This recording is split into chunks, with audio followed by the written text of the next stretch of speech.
Hey man, Hey, thank you. Hey, well, this many of if you're on there watching us at all right now, uh, you know, please stick around. We have some guests that we're hoping to get in on some stuff. You're probably wondering, where is Ricky Pope?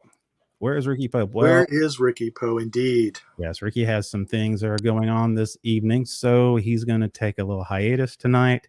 And I brought in our Florida man, Mr. Todd V. I call him Todd V because the last time I pronounced his last name, let's You say I answered didn't with do, an M. yeah, I didn't do very well, Yes. VC, and then I said anyway. So, anyway, let's go ahead and start the show. Let's do it.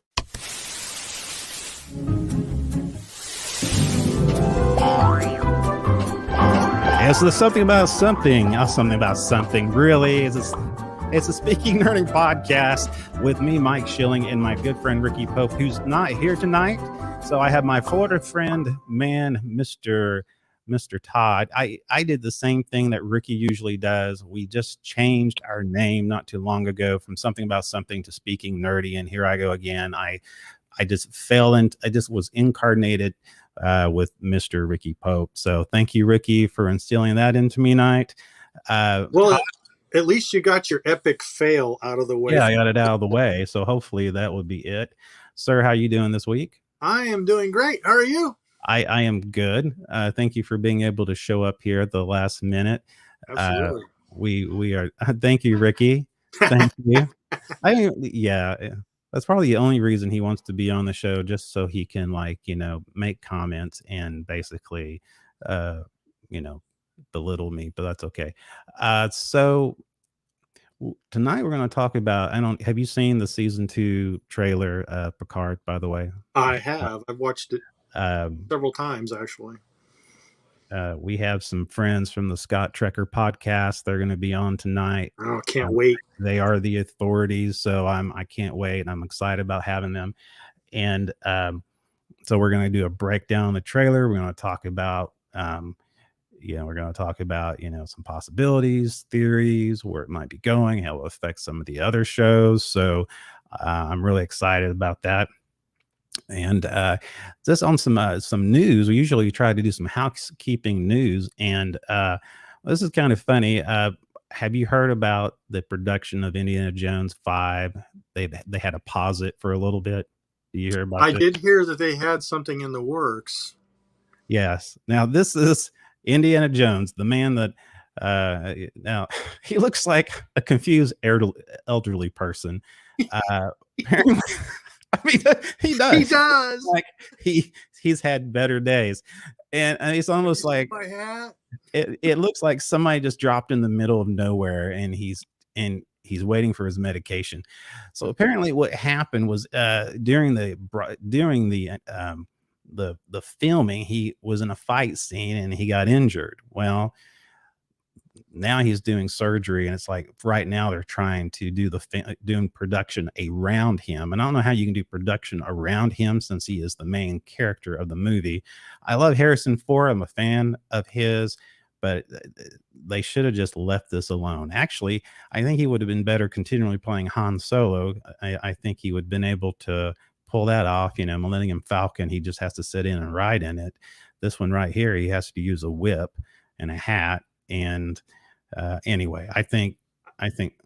Go ahead. What do My you think personal about that? opinion is after the crystal skull, he Yeah, should have just let himself fade away I hold gracefully. I hold debacle there. Yeah. Hey, Dale McCarty, thank you What's for up, Daryl? joining, man. Our main man out there. Man, it's good to see Hey, Daryl. Jason's on here too. Jason on here. We have Jason also. Nice background. Thank you very much. You must be Uh, talking about my closet doors. yeah, I love your closet doors, especially when you. Anyway, I had a joke there. So, but anyway, we're gonna do. We're gonna go into some stupid news because we got a lot of stuff that's going on right now, and let's just go into that. This is, like I said, this is experimental without my co-host Ricky Pope, who does a lot of this stuff for me. So let's just go ahead and do this thing right now. Cute.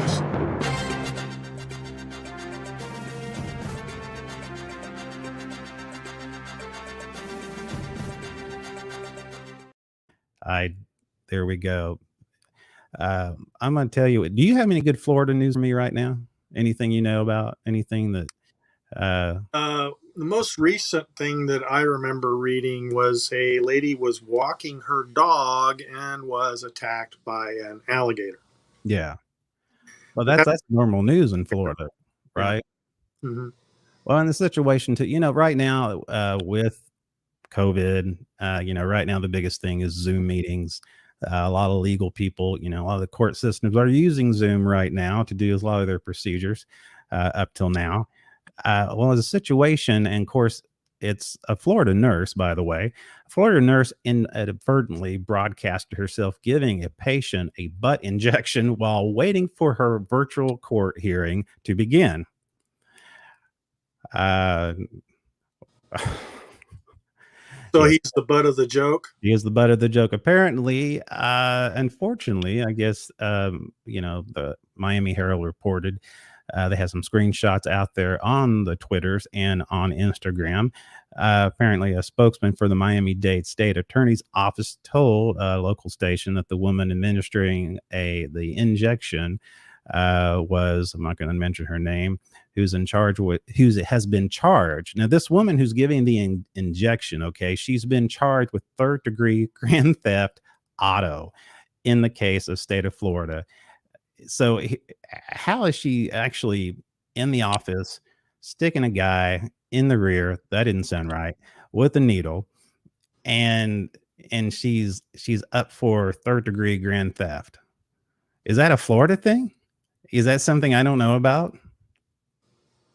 Well, was she injecting or removing, suctioning? No, she was injecting. She was in a Huh. procedure waiting for the Zoom. So anyway, yeah, needless to say, it appears that everyone involved in the Zoom court call was surprised, which, yeah. Anyway, also in Florida, look at I this think right here. I think Dan would say that's being cheeky. Oh, Oh. stop it. Stop it. Apparently, there was an argument between neighbors, and this was the result of it. Yes, that's right. When words fail, sometimes you just have to cut down a half a tree. And actually, this is from the UK. At least that's what one couple did. The couple in Sheffield, UK, called an arborist to cut down half of the branches of a 16-foot tall fir tree that was hanging over their driveway, according to the report. The rest of the trees in the neighborhood yard just was on the neighbor's yard, and apparently, uh, this is what you got. This is pretty interesting here. I guarantee that. Now you do some work, don't you? Do you I'm any glad you landscaping? actually showed this because I do landscaping Yeah, professionally. I yeah. think you might be on to something that I could actually market here in You Florida. could do that. You could do that. Yeah, I think And I it could would make some money off that. well prevent a lot of lawsuits against people. I mean, you got Hmm. your tree on the other person's part of the property, and that, I mean, that has some, look at that. It has some curb appeal. Uh, it's I've never seen this. That yeah, is interesting. Wow. I've seen Yeah, interesting topiaries, but that's a first. yeah. Well, next we have this gentleman here. I don't know if you, well, let's just say nothing makes this guy happy. Apparently, he was really upset. A man in Virginia allegedly threatened to execute everyone at McDonald's because he was unable to get a Happy Meal. That's right. The suspect also believed to have threatened several other people in the area before the authorities could detain him. Uh, the incident the incident occurred at a McDonald's in Stafford County last week, according to the post on Facebook by Stafford County Sheriff. According to the police statement, the suspect has been identified as James Springer, 36-year-old from Stanford. From Stafford. So apparently, uh, he didn't get a Happy Meal, and apparently he didn't have a happy ending. He was arrested Oh, not too long after that. Yeah, I didn't. None of this was meant to come out that way. Wow. Let's just. that I'm was gonna end, definitely not scripted. okay. Let's just go ahead and let's end this thing. I wish. Anyway, this is weird and stupid news with me, Mike Schilling, and yeah, sorry about that, folks. Apology. Let's get to the good stuff now. We have guests. Indeed. Uh, let's introduce some folks that I am glad to have with us from the Scott Trekker podcast and page. Let's introduce my good friend right here, Mr. Dan Leckie. How you doing, sir? Hi. And Good. good. And Aaron, is it Davies or Davis? Oh no, Muted. oh no, hold on a minute. Hold on. Oh, we just lost her. Did you mute her? No, I didn't. I didn't unmute her. Did you mute the one dissenting voice in the No, panel? I did not. I did Hi. not mute. There she Oh, is. good. All right. Woo! It is Davies. Davies, good. For a minute, I thought I offended somebody. So, kind of give guys, introduce yourself. Tell a little bit about your podcast, about your group before we get started. Wow. Okay. That's a big ask. Yeah, I know. It's okay. Putting us on the spot. That's what I like to do. It gives me a break. So the Scotch Tracker podcast was starting in like October last year. It's been running ever since then. And basically, like, we often interview cast and crew members from the making of Star Trek on Saturdays. But we do other shows as well as that. And I've got to say, I definitely think it includes a brilliant variety of co-hosts, including the lovely Erin. Oh, that was nice, man. Thank That's you. awesome. No, that's awesome. Well done. Well, tonight I contribute to a few. I contribute to Dan's podcast, which is been a great learning experience for me. I love it. I do a few others, so I'm really appreciate you guys having me tonight. Oh, we're glad that you Glad to have came you. on. Yeah. Same here. So tonight, I don't, Dan. You've probably done this episode a while back. You've done something similar. You were doing a breakdown of the Picard season 2 on I think this is the newest trailer that came out, and I wanted to join that so bad that I wanted to do the same thing on our show because we have some opinions and some things that we would like to talk about. Now, again, folks out there, these are the experts. I am not, so I'm going to do the best I can just to stay out of the way. And if we have anybody, we have several comments on here. I haven't been watching the comments, but Yeah, I was going to mention Aaron. let's see here. Not sure how to pronounce the last names. That's actually me. Oh, is that you? Oh, okay. Oh, okay. Yeah, the beauty of Okay. divorce is you get to have Yeah. many names. Well, that's awesome. Okay. Yeah, I have many names too, but I'm married. Well, I appreciate you supporting Florida because it is true. We can't help it. Yeah. So, can you post Keith Boraz? I didn't see him come up there. Let's see, Keith. Hey guys. Hey Keith, thank you for joining the show. Hi, Keith. Yeah, we had Keith join us last week, and anybody else want to say hello, just give us a holler. And if you want to join in the conversation, hey, just post it up. We'll put it up there. If we don't say anything right away, we will. So tonight we're going to talk about the season 2 of Picard trailer, and we're going to break it down. And I'm going to just hand it over. And I have a few photos from the trailer, and maybe as I bring it up, we can talk a little bit about it. It may, and so in the very beginning, and again, I've seen the season 1, but what gets me in the very beginning is when Picard shows up to his vineyard, and there's this feeling of things are different.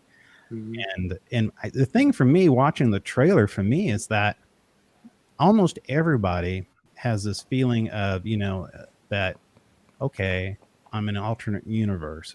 It's not as if they just picked up where they left off. They're not, they know, they're self-aware. I didn't feel that way at all. I didn't feel it was an alternate universe. I felt like a lot of time had lapsed. Oh yeah.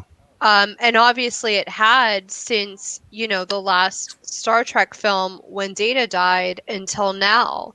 Oh, So I see what you're saying where there's something unfamiliar about it, but I mean, that's kind of the beauty of getting old. And they had to figure out a way to write that in with the age disparities of the actors and still maintain the integrity of using the original actors.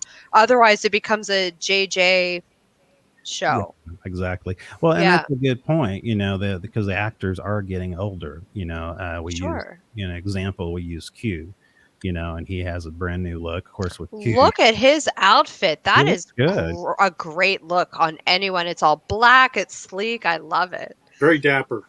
Yes, very dapper. I love it. He He's a, suddenly developed I'm, passion. yeah, he's a great actor. I really like him. Dan, you I'm had still something? wondering. I'm still wondering what a particular pattern. If you zoom into that image, like there's a thing that he's wearing Yeah. on his. Like, Yeah. what is that? I was wondering Yeah. that too, Dan. That's a great question. That was interesting. It looks like an old rotary phone dial, doesn't it? Yeah, it does actually. Mm. That is funny. Yeah, that's actually what it looks like. Of course, people saying, Q, he looks older, but again, Q is able to change himself. He can do whatever he wants to do. I mean, Well, he- and it's also John Delancey, and I'm glad that they wanted to use the actor yeah, and somehow write in the change in his age and make it explainable rather than use someone else. oh, I totally agree. Yeah. Totally agree. And you can tell. I mean, he, for his age, he looks better than I do. I mean, my goodness, look at him. I mean, I kept. Go ahead, Dan. There's a lot to be said about sorry. makeup. I got a cameo from him for my dad for my dad's birthday, and he was not looking good there. And that was in October. So they cleaned him up a little bit. I mean, I know COVID, everyone's relaxed, but still he his face was all red and he was outside and he was just like, ah. that reminds me, did they actually do? Somebody was saying they did some de-aging on Picard, on Patrick Stewart a little bit. I don't know if that's true or not. If they did, I mean, I don't see the point because he looks his age. He looks aged on there. I mean, maybe they cleaned him up a little bit. I mean, as we all need. Yeah, I kept waiting for Q to come back in the TNG films that ran from Generations, First Contact, Interaction, and Nemesis, and there's no Q in either of them. So at last he's coming back. I know. I'm really excited about it too. Yeah, I think that's the one character I'm the most excited about is Q, and I wish they'd give him a show. Are you? Because everybody else I talked to not excited about Q at all. In fact, it's the opposite. How are they going to? Yeah, how are they going to use him to the point where my support of him being on there is an unpopular opinion? So if we all agree on this, that's a little bit strange. We're all the minority. It must be, because I said that me and Todd were talking the other day, and we said the same thing. He should have his. He could carry his own show. Of course, have some supporting actors, and he could explore the universe. I mean, there's a whole different realm with him. The argument I've been hearing is that it's a forced cameo. And I said, if it's a forced cameo and a forced character, then how do you explain all of the other ones that we've had on season 1? I mean, that's pretty much what it is. And there were 2 characters I was craving, and one was Q and one was Guinan, and it looks like we're getting both. Yeah, exactly. Well, Star Trek franchise has a history of doing that. Whenever they launch something new, they will bring cameos of the previous series into, like they did with McCoy on Star Trek Next Generation. First episode. They do that all the time. So, they make the Scotty cameo on the Next Generation I could have lived without. Yeah, that was different. It wasn't. It would have been cool, but they didn't write it well, and they just kind of made him seem like some bumbling guy, and I didn't like that for him. Yeah, I didn't like that either. I mean, he's my goodness, he's an engineer, crying out loud. I mean, he's so yeah, they make him into a doddering old man. I mean that. Give him some respect. Have you ever heard the background history about Doohan? No, I hadn't heard. No. He was a pilot in the war. Yeah. Oh, yeah. Several times, been shot several times. Lost a finger. Yeah. Well, and they try to disguise it on the original series with the camera angles and stuff all the time. Sometimes you'd catch it, and he'd try to hide it a lot, but other times he just couldn't. So you can catch glimpses of that every so often. Yeah, Dan, what do you think? It's even in the film Star Trek V: The Final Frontier, which I recently found out. And I thought, like, I was quite surprised by how surprised other people were that Q's coming back, because basically it's been like foreshadowed since the start of the Picard spin-off series with like the Q coming up at the very first scene. Oh yeah, very much. Well, I mean, playing cards. Well, this whole thing is the whole story arc involves him in this. So we're not talking about a cameo. I mean, he is. I'm sure he has a lot what's going on behind all of this. It'd be interesting if he's actually, because they have a unique relationship, Q and Picard. This is a weird thing from the very beginning of the first episode. There's like this animosity, but I think there's maybe some bit of some respect there down deep. There's something going on there between the two of them, but they're very arrogant, both of them. Speaking of the animosity, I've got a question for our two experts here. This is something I was thinking of. You know, Q says, "Welcome to the end of the road not chosen." And then 7 of 9 doesn't have any Borg implants. So what I'm wondering is this the timeline where the big trial for humanity didn't take place because Picard didn't pick that fight with Q and end up getting knocked all the way out to the Borg domain? What is your thought of that? I'm going to let Dan answer first, but I have an answer too.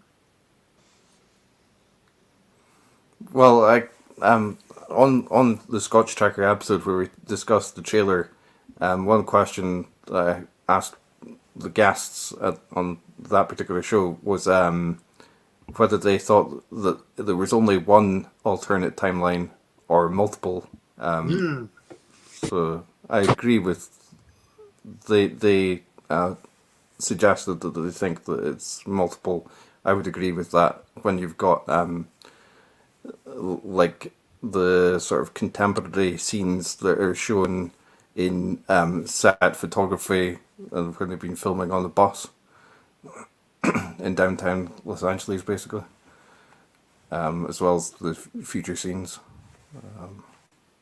So like a fractured yeah, or, well, I keep thinking, like, I don't know how different it might be from Parallels, basically, where, like, in that case it's Worf rather than Picard, but you see, like, quite a few different parallel universes. The thing I was curious, and we can just bounce around the trailer because we've all seen it. Wait. I got a bombshell for you guys. Bring it. My theory, and I hope it's right because it sounds pretty cool. So in the episode of The Next Generation where Q sends Picard back in time to reevaluate his life, and things are Tapestry, and things are much different because he's choosing different outcomes. And one of those things that could very well happen is 7 of 9 wouldn't have Borg implants. But the outcome isn't what he would want, and he would beg Q to send him back. And the reason I think that might be a great possibility for that to be the premise of Q's presence in general is that Picard itself is inspired and kind of, I don't want to say ripped off, even though it is, by Measure of a Man, which is an episode of The Next Generation written by Melinda Snodgrass. I say ripped off because she's not getting any royalties for the Picard series, even though it's based on her ideas. So I think that there is kind of a pattern of the way that these modern series, especially Picard, are written to be taken from these original ideas. Why wouldn't it be kind of a reboot in a way of that original idea from that episode? Because that's what Picard is in itself. It's modern version of an original episode idea. How would that tie to the statement that time is broken? How would you tie that to it? I don't know. I just had a thought, which was basically like I've heard John D. Lancey said about the forthcoming season. Well, basically they seem to be filming like the next season, season 2 and season 3 in very short order. And he said like the Q that will appear in Star Trek Picard is like significantly different from the Q that he's played so far. So I thought maybe like it might be like a Q that is not omniscient, that's not omnipresent or whatever, that is only cognizant of like one or a few parallel universes, might not even be aware of like the prime. Oh, that's a great idea. He might be like a from the mirror universe or something. Mm-hmm. And he's good. The mirror universe Q is good. Good, yeah, I like that. That's something I wanted to mention, because during this we talk Rios, and in the trailer he looks down, and of course this looks very familiar to me. What's your comment off of this here? I mean, the sword, and well, anyway, I want you guys comment on that, because are we looking at a mirror universe kind of theme going on here, or do you think that's maybe? I mean, it's done quite. I mean, Discovery did that. Maybe it is, and we're going to see Philippa Georgiou. Oh, wouldn't that be awesome? That would be awesome. Wouldn't that be weird? That would be great. I don't know. I could just watch her all day. She's great. She is. I'll watch her cross series. I don't care. So the other emblem, the one that 7 of 9 looks at, that I've heard people talking about how that looks like a Romulan Empire type of. I thought the same thing. I have to tell you, and Dan, you know about this. The red flowers that the British people wear. What are those for? Can you explain those? You mean poppies? Yeah, the poppy. Oh yeah. Well, I'm not a war historian.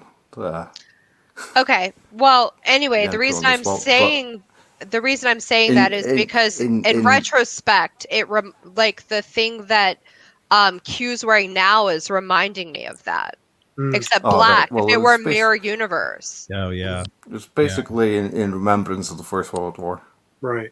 Right. So it could be like kind of a nod to that, but dark universe version, because I can't figure out what that is. To me, it looks like a rotary phone, but maybe that's a nod to something like that. I don't know.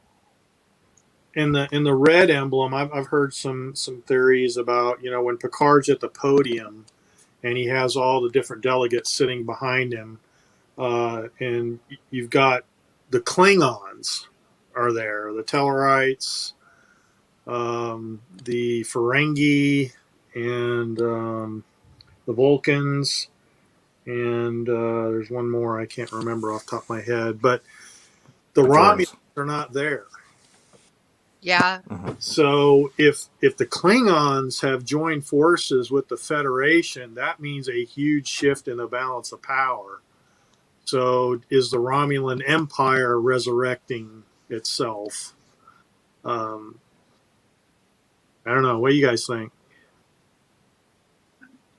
It's definitely possible. I mean, I know on The Next Generation, they had a wonderful, rich storyline with Romulans. Mm-hmm. So, I mean, to me, that would be a great nod to The Next Generation and a great continuation of it. But, they're so vague. We're just speculating on all of this stuff, reading what we can from little tiny clues and a bit of foreshadowing of minutia. So who knows? Speaking of minutia, in the beginning of the trailer, they're panning across that desk, and there's a gold or bronzish looking, looks like a little scepter.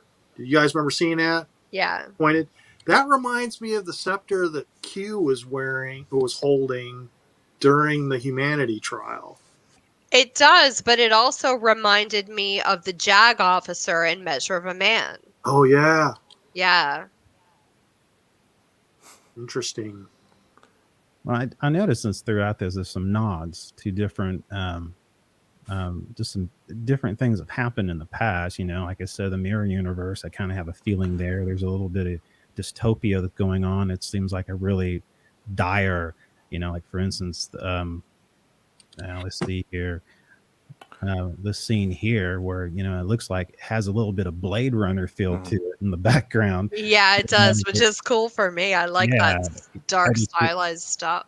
It reminded me of some of this footage that's like in the very first episode, I think it is, of Soji. Oh, that's right. Well, I saw this, and like I said, I've been clipping some of the trailers out, and I can't tell, you know, like I said, if it is a mirror universe, or if like you were saying, it's just a progression of time, or if it's a different timeline. But you know, what do you think? Well, she has the necklace that she was wearing, but somehow now it's pinned to her, right? Which is a little bit strange to me. I mean, because you think she'd want to keep it as close to her heart as she could, since it represents her dead sister at this point. Yeah. So yeah, you could be onto something that it's like a Terran universe thing. And yeah, I mean, and it has a very cold look about it. Yeah, I mean, it's something else. 7 of 9, you know, I've noticed, you know, we talked about her not having any implants, but the ring, I mean, it could just be a ring. But look at her expression right now. Yeah. This woman is confused why her implant isn't there. Exactly. Right. Yeah. And she also probably got married to the person she had the relationship with at the end of the last season. Oh, Chakotay? No, not the last series. Not the last series. Not say that. Sorry, I don't mean. I'm sorry about that. Yeah, Chakotay. She and Chakotay are married now. Yeah. No, I don't think so. Rafi. But she's Rafi. But she's clearly confused about her implants. So, I mean, she's wondering why they're not there in that photo that you just showed. Or she just saw a picture of her with implants and she's like, I don't have implants. What is this? Which it probably isn't the case.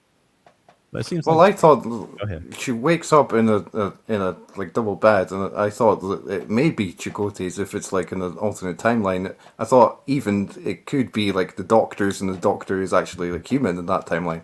Could be anything. Oh, could you imagine if they put Robert Picardo in it and it was a big secret from all of us? I would love that because I love the doctor.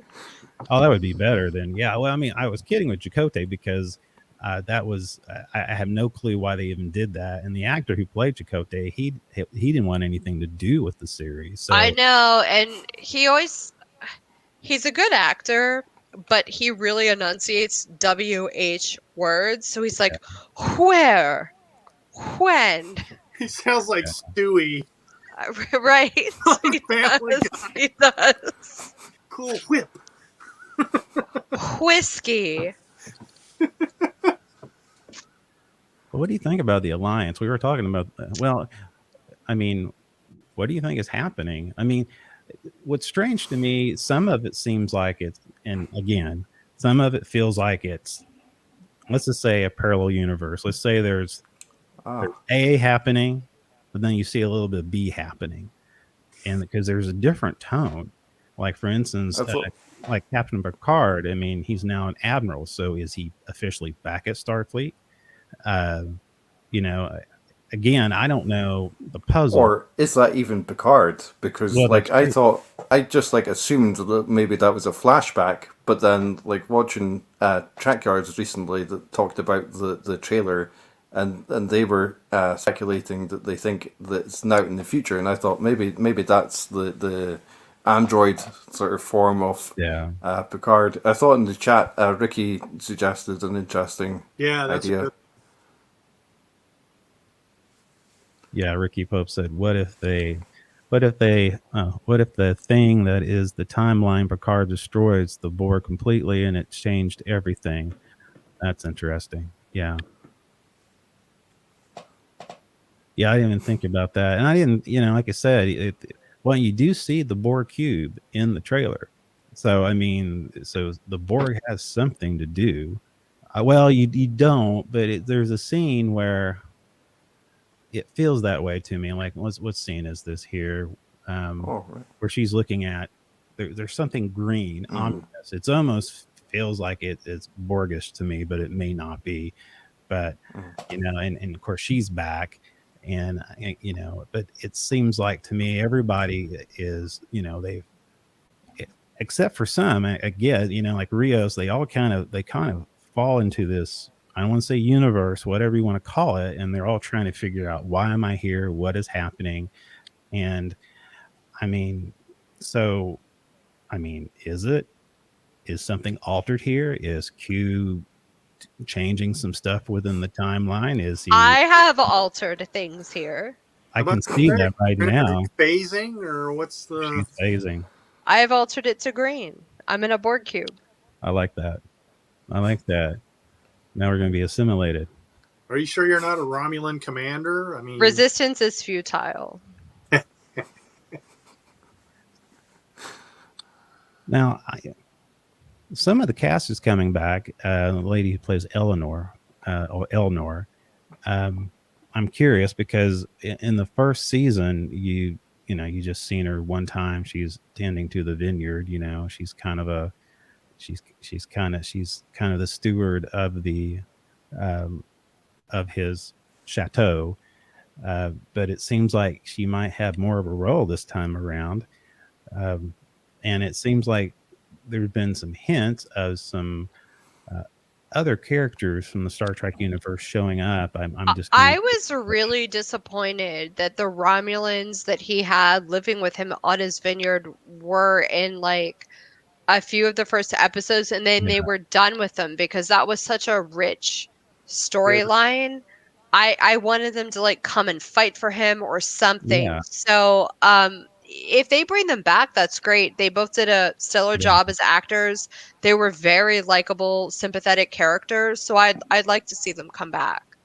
Hey, Keith's got a good comment, Michael. Let's see. Yeah, Keith Boaz. It's the butterfly effect. One thing along the timeline, and it shifts everything that happens after that. That's a good point. Good idea. That's a good point. Good point. Thank you, sir. Yeah, I mean, so when and I'm going to leave it to you guys.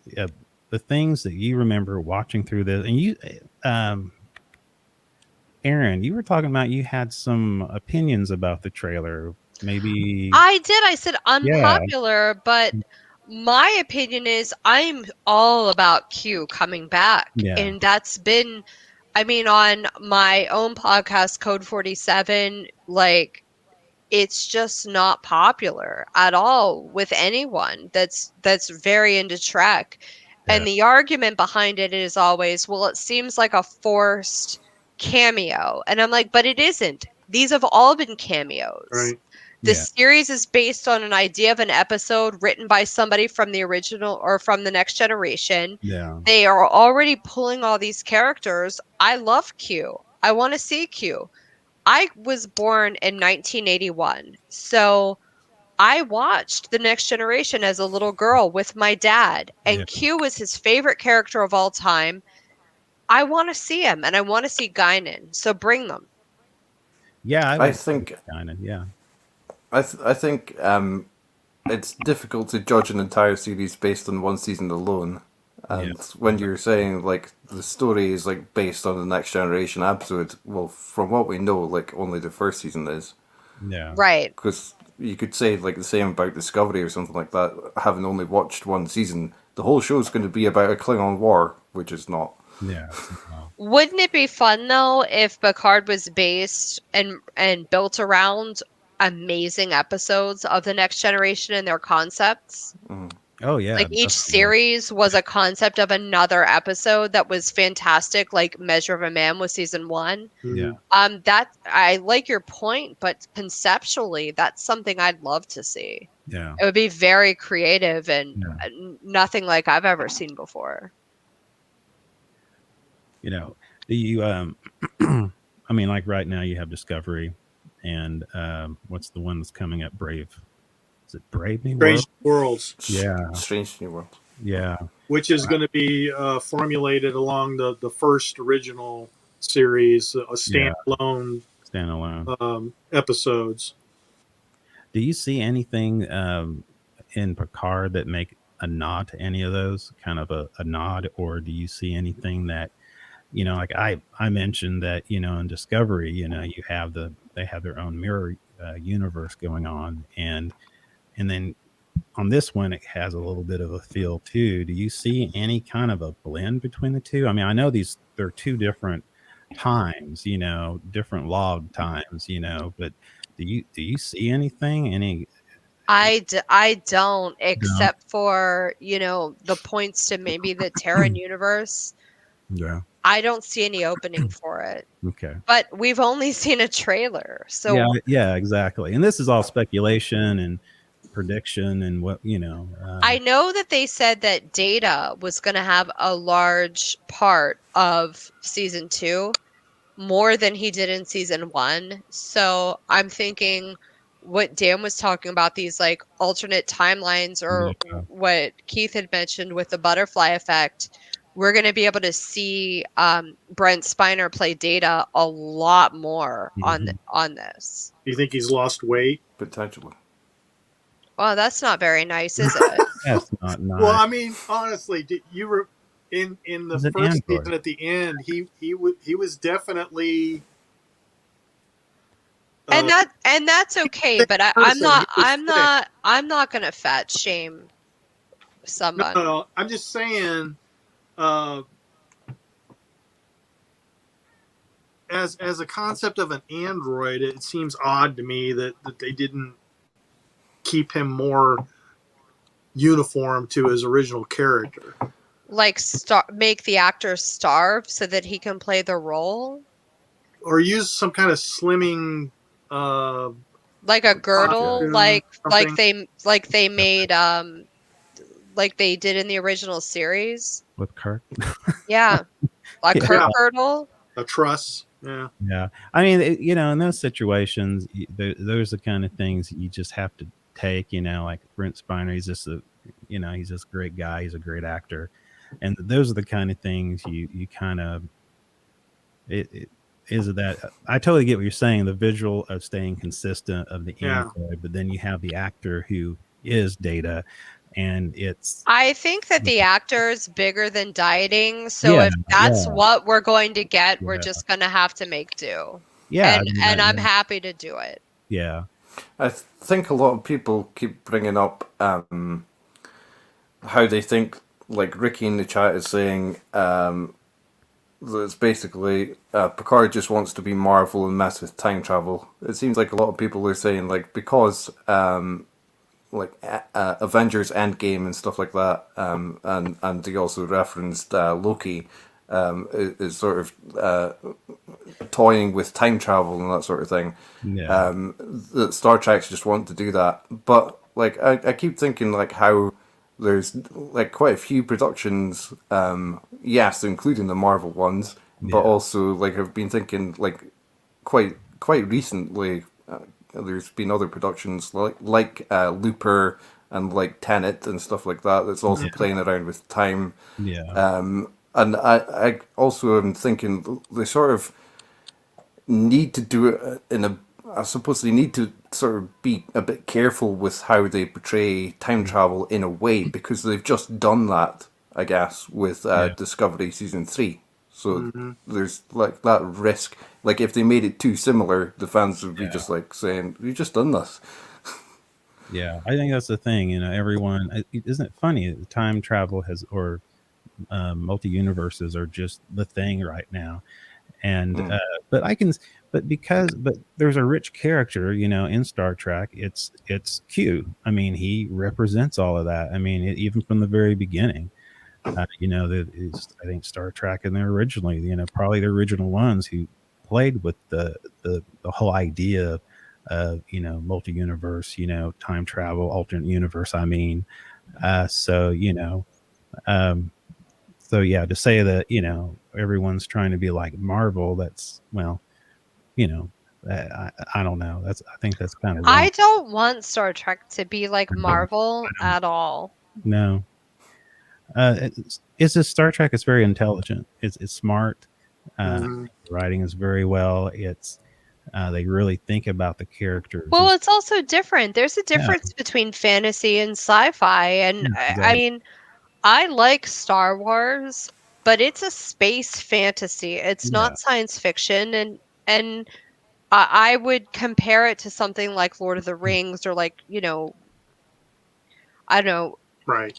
Yeah, George R. R. Martin's Game of Thrones. It's a fantasy, and I like to keep that separate. Yeah. And I prefer sci-fi, and I want to keep it that way. So I hope it doesn't go the way of like a Marvel thing or them trying to bridge the gap between the two things, because I do like them separate. A friend of mine. But I do think, like the superhero genre is a form of sci-fi, because like thinking about the origins of it, where they had like Superman, and they had like the original Superman story where Superman was a bad guy and stuff like that, and written in prose. It wasn't even, they weren't even showing Superman in the comics yet.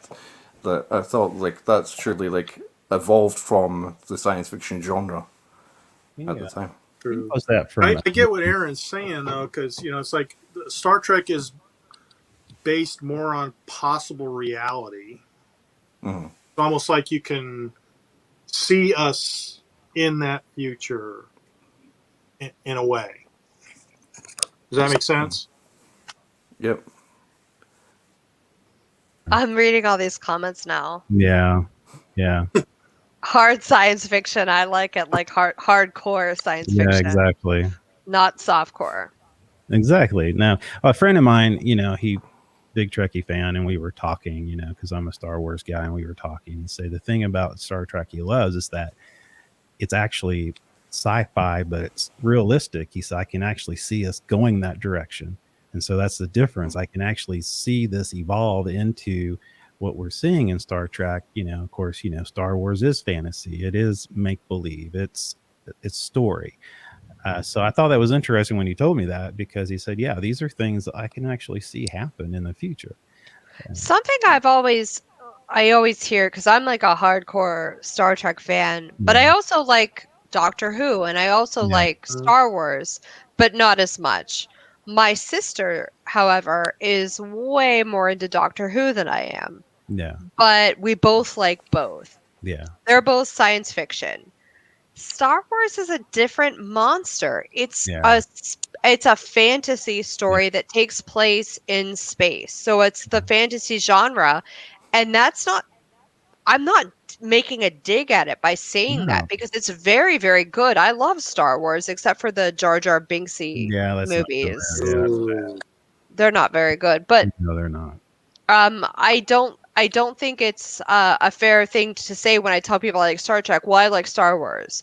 And I'm like, okay, well, I like The Lord of the Rings better than Star Wars, and that's that genre. So what are we talking about here? Now, I agree with you. It's really two different genres. It is totally different. I mean, people do that because, hey, it's space, but they're two different things, and I agree. It's I mean, that's so narrow-minded too to say they both take place in space, so they're the same thing, and they both have star in the title. Yeah, I mean, Go ahead. Sorry. No, Dan, go ahead. I kept thinking what Keith has written in the chat. Where in Star Wars, the starting crawl always says starts with a long time ago in the galaxy far, far away. Yeah. It's clearly fantasy. Yeah. Exactly.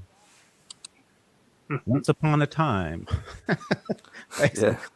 But I'll continue to make the argument when somebody's like, I like Star Wars. I'm like, I don't understand. That's fantasy. Yeah. I like Lord of the Rings. Or is that the game we're playing here? No, I totally agree with you on that. Yeah. Two separate things. And I agree with you on some of the season. I remember I've been watching Discovery, and and sometimes there's a lot of different hate, but I really enjoyed Discovery. I did not like it the first time I watched it. Yeah. The second time I watched it, I liked it reasonably well. I thought, you know what, this is better than I thought the first time, because we went through this lull of a long period of time where we wanted Star Trek.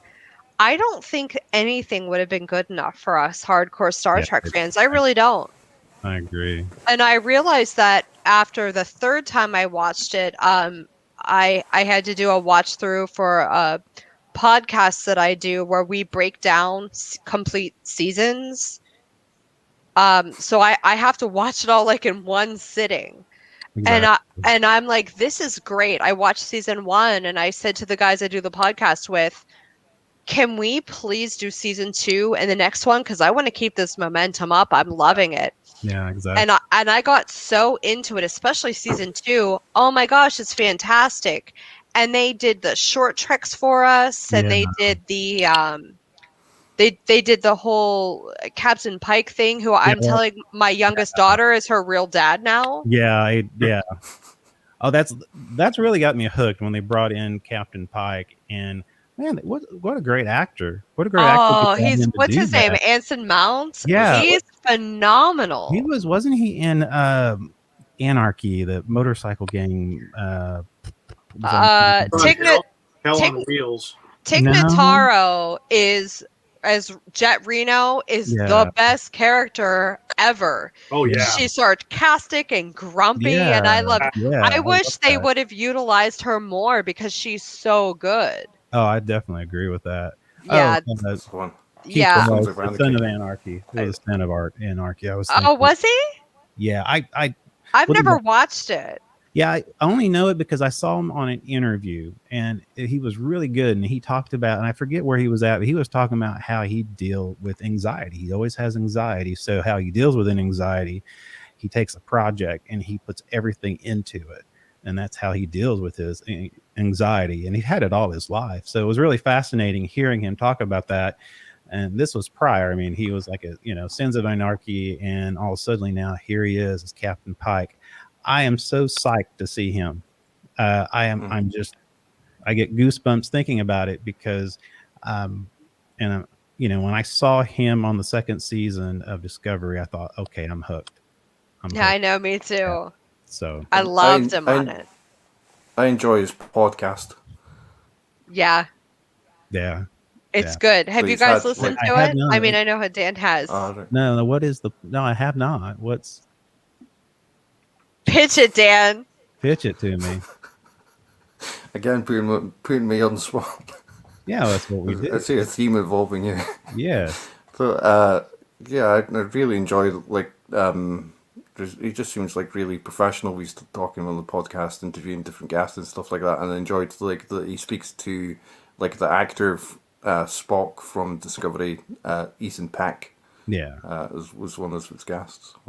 Meanwhile, after seeing the after seeing this JJ movies with Spock, even though the actor who played Spock went to the same university I did, I was like, no. This guy is Spock on Discovery. He's so good. I love it. And he's Gregory Peck's grandson or something. I didn't know that. Yeah, he is. Wow. Totally is. I'm like, that's great. That's even awesome. It's pretty cool. There. Yeah, what a great pedigree. Yeah, I saw, I saw the one with Ethan in it, and I was like, okay. Like I said, I'm not, I am not a, hardcore Trekkie, but when I saw him on Discovery, I thought, oh wow. Yeah. It's like this is a good Spock. Good actor.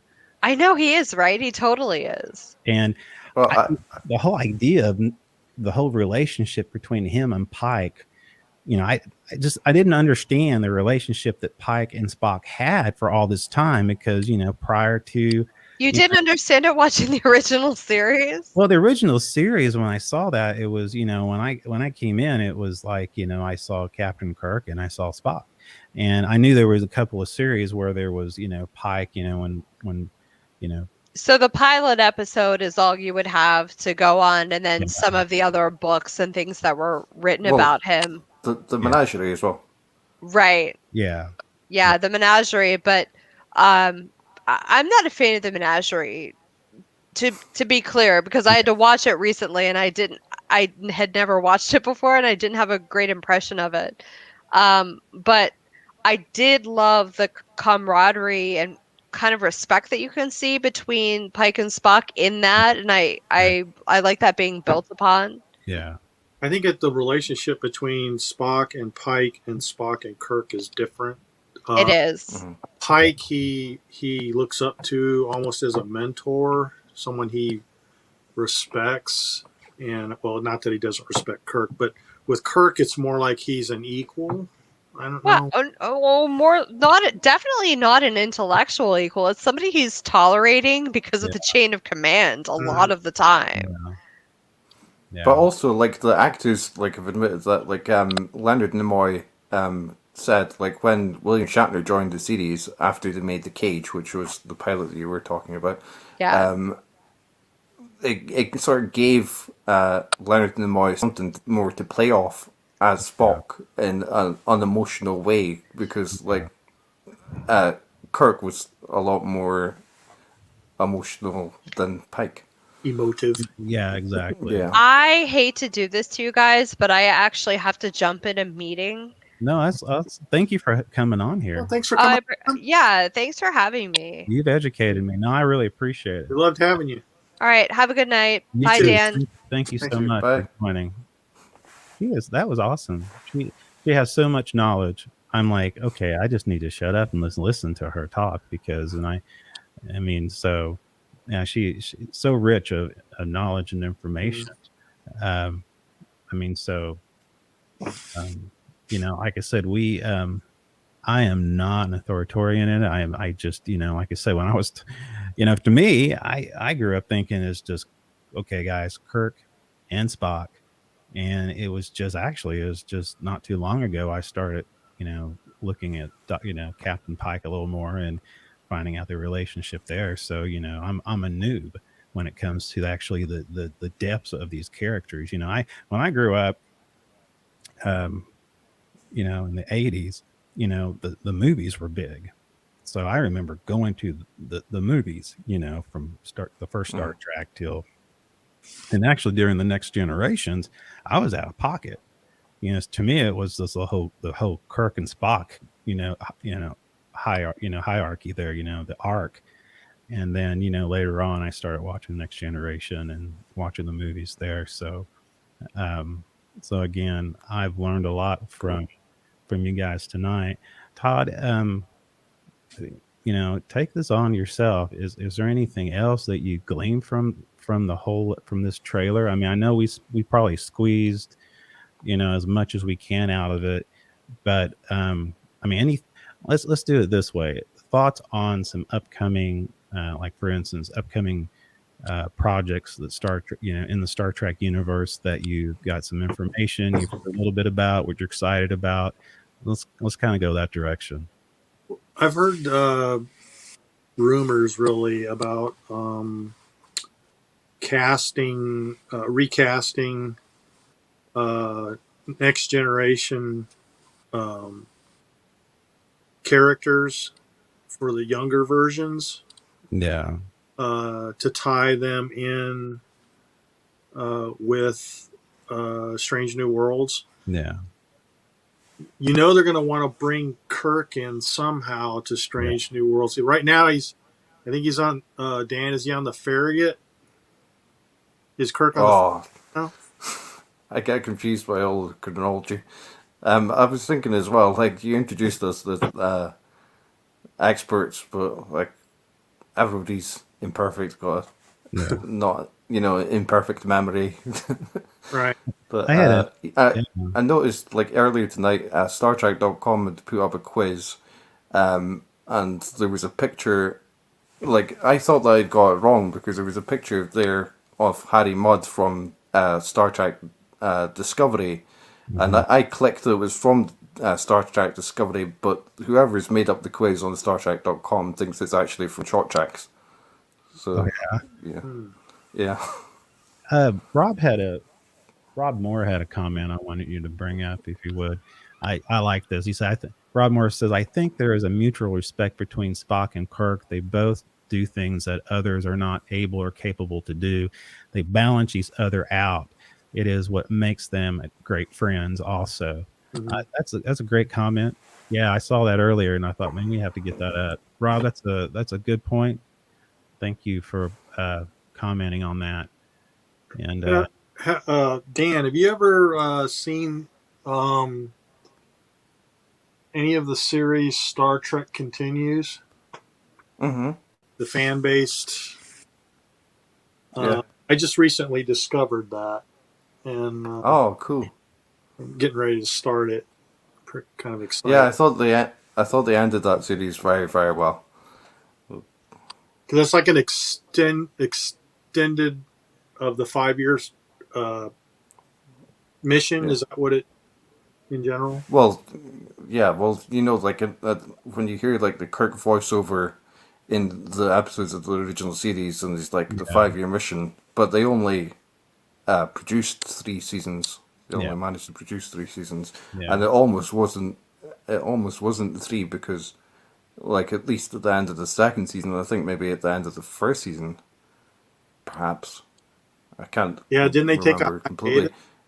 Yeah, well, not only that, it was to be cancelled, but then, so it was cancelled at the end of the 2nd season, but it was only like thanks to a massive fan letter writing campaign that they were granted a third and final season. Did not know that. Tell me a little bit, and I know this is kind of off topic, but tell me a little bit. I hadn't had a chance to watch this documentary you were talking about, Deep Space Nine, Todd. It's called What We Left Behind. One of the best documentaries I've ever seen. It's a heartstring puller. You'll be happy and you'll cry too. There were things going on behind the scenes where some of the characters had emotional insecurities. They felt like they weren't liked, and then the whole situation with how Dax was the lady that played Dax was kind of railroaded out of the series, but they bring all the actors together, including the guy that played the Ferengi son. Yeah. Alan Eisenberg, who played Nog. Yeah, and it was the last thing he was in before he died. He was pretty sick. Oh, really? But hearing him speak about how because in Deep Space Nine, he gets grievously wounded. I think he loses a limb.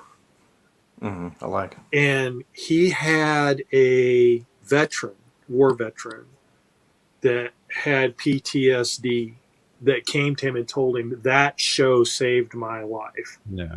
I watched that show and I was going to end everything until I saw you play that character, play that role.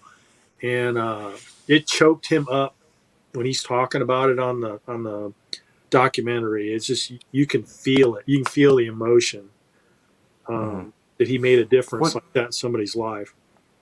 What did you think of, like, they included, like, jazz numbers and singing in the documentary? I'm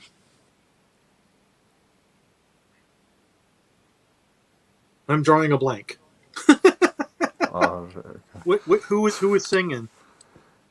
Like, Max Grudenchik, who played Nog's father, Rom.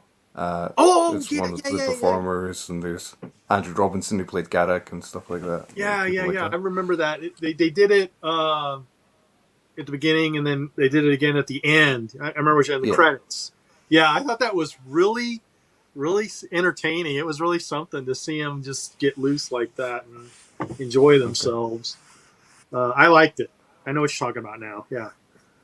Because that's one consideration, something like that. I think from having read like reports online where Alex Kurtzman is seemingly like eager to do like a musical episode of Star Trek. Interesting. That would be interesting. Yeah. But the next production that will be on the TV screens will be Lower Decks, season 2 starting on the 12th of August. Yeah, I can't wait for that. That's a hilarious show. And they do lots of call outs too to Next Generation, which is fun. Cool. You haven't watched it yet, have you, Michael? No, I have not. You need to, I'll need to find some time, man. I need to watch that. Everybody needs a good laugh. Well, I tell you what, I appreciate you guys coming on. There was kind of a, usually it's me and my sidekick, or him and me the sidekick, and you guys. I appreciate you guys coming on, the patience, and you guys are awesome. Please tell Erin I really loved having her on. Yeah, really, she was awesome. I could listen to her all night because she's very passionate and she has a lot of knowledge. And it was just, and anything I said, she was able to take it and correct it. That's good because like I said, I'm not, a Trekkie, and I could tell, and I loved her analogy between Star Trek and Star Wars, how there's totally two different genres, and it made total sense. And so she has a real eye and very a creative eye. And so I appreciate having her on tonight. And I appreciate you asking us. Yeah, and I and I check out, if anybody out there, check out Scott Trekker. Is that it? It's the Scotch Trekker, and we're on Facebook or the handle the Scotch Trekker, and on Twitter without the just Scotch Trekker. So it's like spelt like the drink, SCOTCH. Gotcha. Hey, Dan, is the Star Trek is Life? Is that also your project, or is that? No, it's not. It's not? Okay, I wasn't sure. Thank you, Rob Moore. Robbie, I thank you for the comments you made tonight. You made some really good comments. I love this audience. Thank you for joining. You can catch us. We're on the Facebook. We're on the Facebook, Speaking Nerdy. Facebook, it's Speaking Nerdy at Speaking Nerdy. And we also have our YouTube channel, as well as, of course, our main Facebook page, our Facebook group. We would love to have you guys come in and join us next week. Hopefully Ricky will be back. We'll be Wednesday night, 7 p.m. Thank you, Ricky. It will be 7 p.m. Central, and it will be 8 p.m. Eastern. And what we're going to do next, I have no idea. But I want to do more of this because I enjoy, some of us are not experts in certain topics, but I really love people's point of views, whether they're looking from the outside or whether they're deep in the trenches and they know the topic. I know a couple of weeks ago I had so much fun with Dan, and we had Jason Hamilton on, of course, the Florida man himself, Mr. Todd V. So I like to continue that because to me it just creates just better conversation. It's really interesting. Keith Boaz, glad to have caught the whole show this time. Hey, Keith, thank you. Thank you. Resident zombie expert, by the way. Well, then if we ever talk about zombies, that man is going to come on the show. So, but anyhow, I'm going to end it tonight. I want to thank you and for everybody watching. We're just going to end the show with go ahead, sir. And listening. I was before we had this discussion tonight. I watched the group discussion that I enjoyed, like sort of as a viewer from 3 weeks ago, the one that you were talking about. And then I also realized that not only are you on Facebook and YouTube, but even then, like you're an audio podcast, right?